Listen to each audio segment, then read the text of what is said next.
Anna, I need you to be honest with me. Are you happy today? Kenny, stop. You are doing it again. I am happy. Okay, fine. Then, do you like this coffee? No? Do you like this coffee? This is driving me crazy. Do, are, does. It feels like a minefield. Every time I open my mouth to ask a simple question, I step on mine and my confidence explodes. I feel like I am playing a game where the rules change every second, and I am always losing. Why is this one little two-letter word so dangerous? It is not dangerous, Kenny. It is just misunderstood. You are caught in the do trap, a dark place where millions of students get stuck and silence themselves. You are trying to translate word for word, and you are failing because do is not just a verb, it's a chameleon. It changes its color based on the time, the person, and the hidden meaning. But what if I told you that once you capture this chameleon, you hold the key to the entire English language? Hello and welcome to English with EduWorld. Today, we are going to stop the guessing game. We are going to hand you the manual to the most powerful engine in English grammar. If you're ready to stop stepping on mines and start speaking with absolute power, Please hit that subscribe button right now to support our channel and keep this journey going. now, before we unlock the engine, I need to know your battlefield. What is the biggest enemy that stops you from speaking? A. I constantly mix up do and are. Example, do you happy? Or B. I constantly mix up do and make. Example, I made my homework. Be honest and type A or B in the comments below. Now that we have identified the confusion, let's see how this engine actually drives a real conversation, moving seamlessly through time and emotion. Phew, what a weekend. I feel absolutely exhausted, Anna.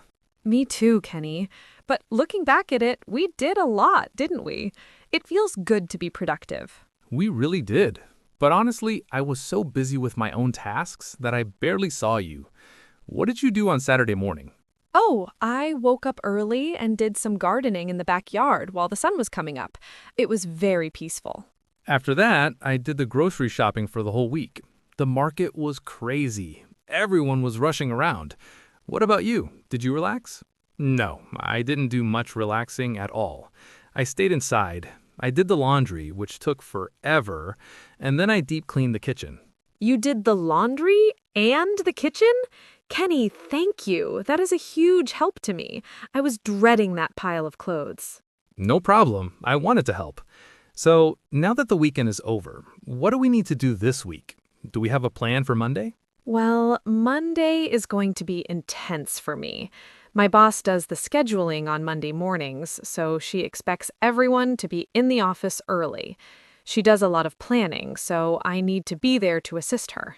Does she do the scheduling every single week? That sounds exhausting. Yes, she does. She is very organized, but it means my Monday morning is always stressful. What about you? What will you do tomorrow? I will do some research for my final project at the library. And actually, I promised my mom I would do her a favor in the afternoon. Oh? What kind of favor? She wants me to do some repairs on her old car. The engine is making a strange noise. I don't know if I can fix it, but I told her I will do my best. You can do it, Kenny. You are great with mechanical things. Do you need my help?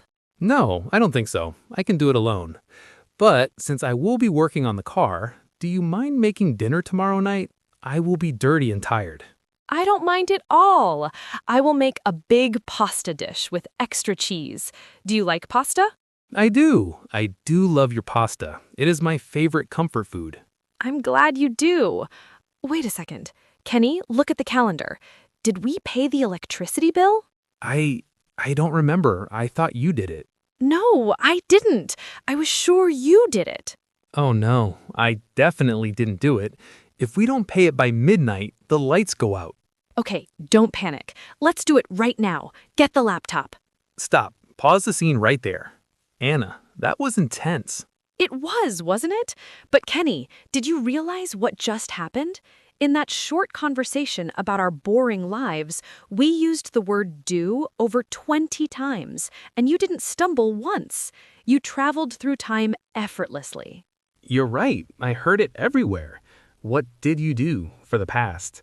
My boss does the scheduling for the present routine. I will do my best for the future. It felt like the word do was the glue holding the whole story together. Exactly. And did you notice the moment when you got emotional? You said, I do love your pasta. You didn't just say, I love it. You added do. Yes, I felt like I needed to prove it to you. I needed to make the feeling stronger. That is the secret power of this word. When you place do before an action verb in a positive sentence, you're adding color and passion. You're telling the listener, this is really true. And then at the end, when the panic hit about the bill, I didn't do it. I definitely didn't do it. The negative form saved us. It gave us clarity instantly. This is why you cannot escape this word, Kenny. It's in our apologies, our promises, our habits, and our emergencies. If you can master this conversation, you can master daily life in English.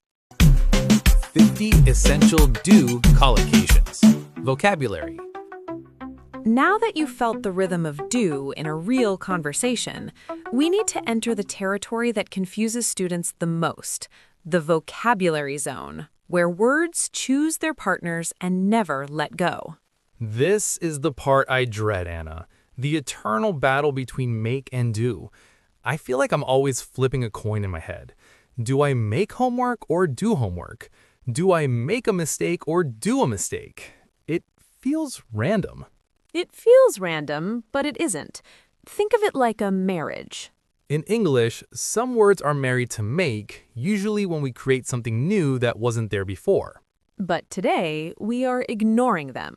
Today, we focus only on the loyal partners of do. These are usually tasks, jobs, or general actions. To help you stop guessing, I have organized the 50 most essential phrases into 5 logical families. If you learn the family, you learn the rules. Are you ready to meet them? I have my notebook open. Introduce me to the families. First, meet the household and chores family. This is the biggest family.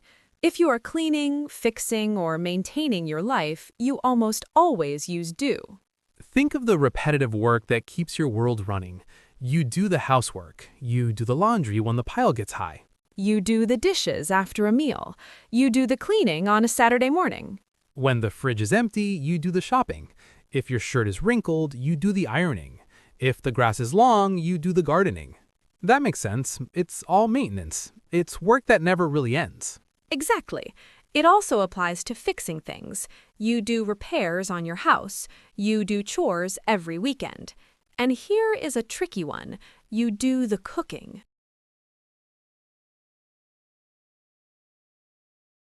But you do the cooking, the general activity. Got it. So if it's a chore, it's a do. Second, let's go to the office with the work and business family. In the professional world, do is the boss. We do business with partners. When we agree, we do a deal. But before the deal, we have to do the paperwork.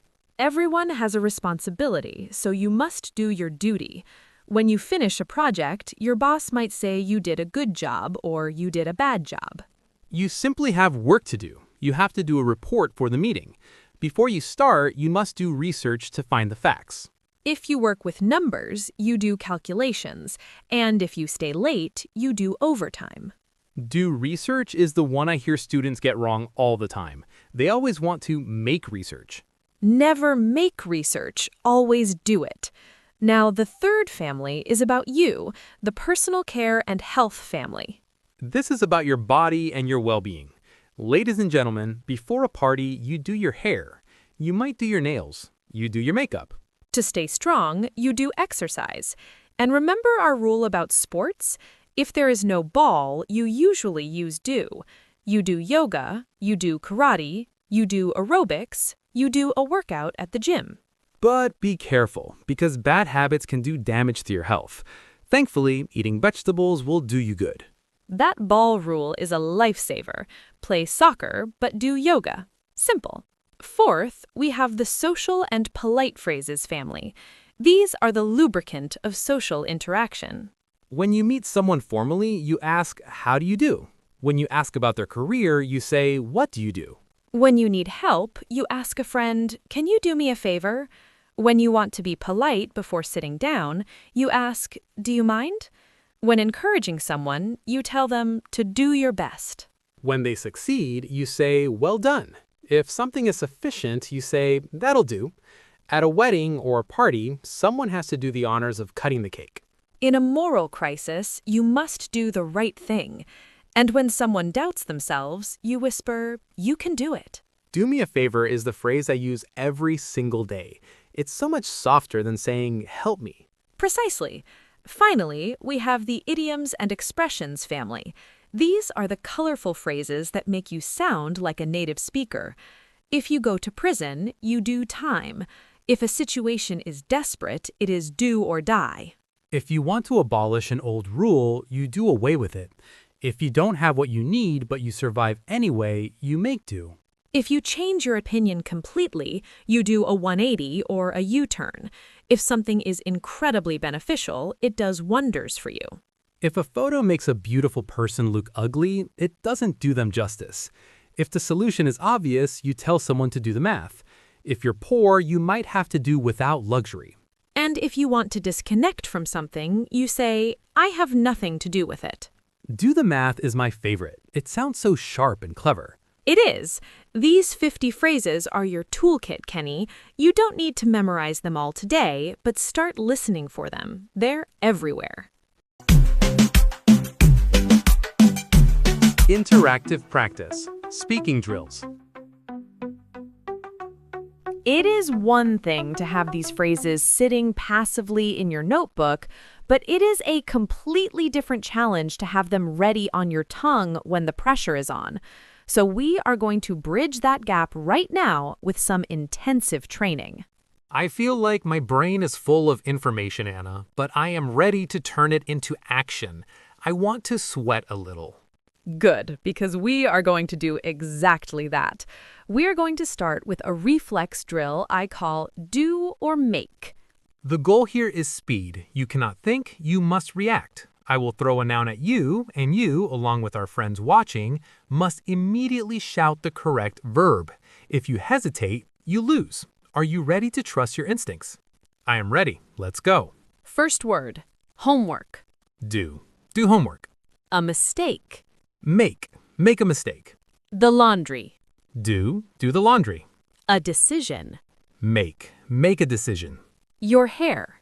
Do. Do your hair. A promise. Make. Make a promise. Excellent work. Your reflexes are sharpening already.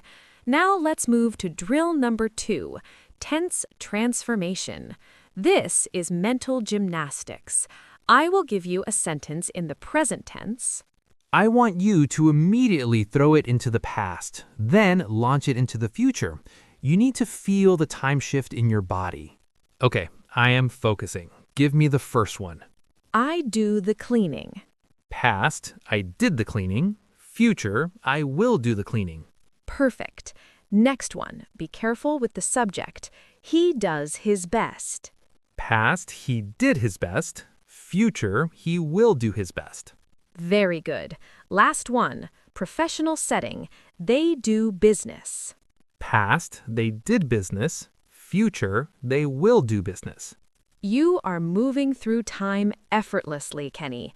Now for the final and most important drill, shadowing. This is not about grammar. This is about music. I want you to copy my exact emotion. Do not sound like a robot. Sound like a human being who feels these words. I am listening for the melody. Listen to the politeness in my voice. Do you mind if I sit here? Do you mind if I sit here? Now be firm but polite. I don't think so. I don't think so. Now, pure enthusiasm. You did a great job. You did a great job. And finally, sincerity using emphasis. I do apologize. I do apologize. Kenny, do you hear that? The hesitation is gone. You aren't searching for the rules anymore. You're just speaking the truth. I feel it. It's like the pattern has finally clicked into place.